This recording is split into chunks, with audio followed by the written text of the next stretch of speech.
आपने तिरंगे को तो बहुत बार देखा होगा, लेकिन क्या आपने कभी उसके बीच में बने उस नीले चक्र के बारे में सोचा है? आज हम आपको उस चक्र के बारे में बताएंगे।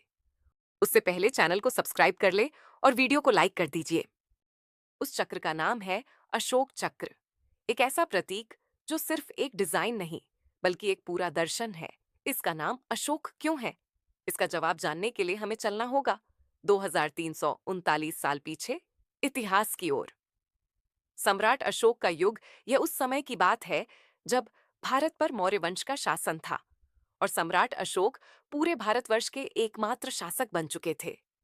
वो जितने महान योद्धा थे, उतने ही कठोर भी। उन्हें युद्ध कला में महारत हासिल थी। उन्होंने अपने जीवन काल में कई युद्ध लड़े और जीते, लेकिन एक युद्ध ने उनका जीवन बदल दिया, कलिंग का युद्ध। जब उन्होंने युद्ध के मैदान में हजारों लाशें देखीं, बच्चों की चीखें और माताओं का विलाप सुना, तो उनका हृदय कांप उठा। वहीं से शुरू हुआ अशोक का आत्म परिवर्तन। उन्होंने हिंसा का रास्ता छोड़ दिया और अपना जीवन धर्म, करुणा और सेवा के लिए समर्पित कर दिया।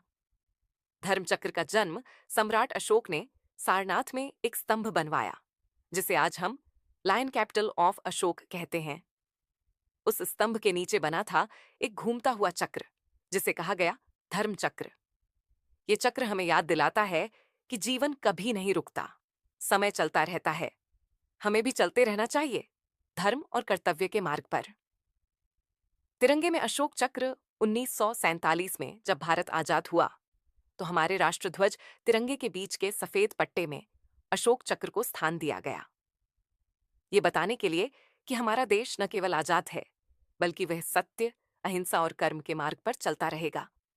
अंतिम संदेश, अशोक चक्र सिर्फ एक चक्र नहीं, बल्कि एक चेतावनी है, एक प्रेरणा है, एक संकल्प है। गति में रहो, धर्म के साथ चलो और सच्चाई से डरो मत। यही है अशोक चक्र। एक गति, एक धर्म, एक संकल्प।